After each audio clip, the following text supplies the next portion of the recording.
ನಮ್ದೇ. ಜೈ ಆರ್‌ಸಿಬಿ.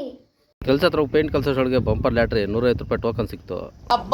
ಲ್ಯಾಟ್ರಿ ಮೊದಲಾಗಿ ಇವತ್ತು ಕೆಲಸ ಬಂದ್ಬಿಟ್ಟು ನಮ್ಮೂರಲ್ಲೇ ಒಂದು 20 ಲೀಟರ್ ಕಲರ್ ಹೊಡ್ಕೊಡ್ಬೇಕಾಯ್ತು ಆಚೆಗಡೆ. ಸರಿ ಅಂತ ಹೇಳ್ಬಿಟ್ಟು ನಾನು ನಮ್ಮ ಫ್ರೆಂಡ್ ಇಬ್ರು ಕಲರ್ ಮಾಡೋಣ ಅಂತ ಹೋದ್ರೆ, ಅಂದಂಗೆ ಇವತ್ತು ನಮ್ಮ ಫ್ರೆಂಡ್ಗೆ ಇವತ್ತು ಬೆಂಗಳೂರು ಮ್ಯಾಚ್ ಇರೋದಕ್ಕೆ ಅವ್ನು ಕೆಲಸ ಮಾಡೋಕ್ಕೆ ಇಂಟ್ರೆಸ್ಟ್ ಇರಲಿಲ್ಲ. ಸರಿ ಅವರಲ್ಲಿ ಹುಡುಗರೆಲ್ಲ ಫಿಕ್ಸ್ ಅರೇಂಜ್ ಮಾಡಿದ್ರಂತೆ, ಅವ್ನು ಫೋನ್ ಮೇಲೆ ಫೋನ್ ಮಾಡ್ತಾ ಇದ್ರು. ಸರಿ ಅಂತ ಹೇಳ್ಬಿಟ್ಟು ಅವನ್ನ ಸಾಯಂಕಾಲ ಬೇಗನೆ ಕಳಿಸಿದ್ನೆ. ಅಂದಂಗೆ ಇವತ್ತು ಆರ್‌ಸಿಬಿ ಫೈನಲ್ ನೋಡೋದೇ ತುಂಬ ಖುಷಿ. ಅದರಲ್ಲೇ ನಮ್ಮ ವಿರಾಟ್ ಕೊಹ್ಲಿ ತುಂಬ ಎಮೋಷನಲ್ ಆಗಿಬಿಟ್ಟಿದ್ರು ಕಪ್ ಗೆದ್ದಿದ್ದಕ್ಕೆ.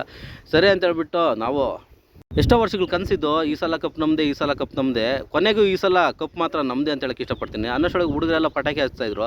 ಸರಿ ಅಂತ ಹೇಳ್ಬಿಟ್ಟು ನಾನು ನಾಗಣ್ಣ ಅಲ್ಲಿ ಹೋಗ್ಬಿಟ್ಟು ಪಟಾಕಿ ಎಲ್ಲ ಹಚ್ಬಿಟ್ಟು ಜೈ ಆರ್‌ಸಿಬಿ ಅಂತ ಹೇಳ್ಬಿಟ್ಟು ಸೆಲೆಬ್ರೇಷನ್ ಮಾಡಿಬಿಟ್ಟು ಮನೆಗೆ ಬಂದರೆ ನೈಟ್ ಇನ್ನೇನು 1 ಗಂಟೆ ಆದರೂ ನಿದ್ದೆ ಬರಲಿಲ್ಲ. ಯಾಕಂದರೆ ಆರ್‌ಸಿಬಿ ಟ್ರೋಫಿ ವಿನ್ ಆಗಿರೋದ್ರಿಂದ.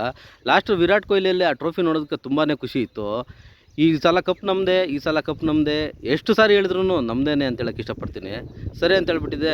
ಮ್ಯಾಚೆಲ್ಲ ಮುಗಿಸ್ಕೊಂಡು ಮಲ್ಕೋಷ್ಟೊಳಗೆ ನೈಟು 2 ಗಂಟೆ ಆಯಿತು. ಇವತ್ತಿನ ಕತೆ ಇಷ್ಟು ಫ್ರೆಂಡ್ಸ್. ಈ ವಿಡಿಯೋ ಇಷ್ಟ ಆಗಿದೆ ಲೈಕ್ ಮಾಡಿ, ತಪ್ಪದೆ ಕಾಮೆಂಟ್ ಮಾಡಿ.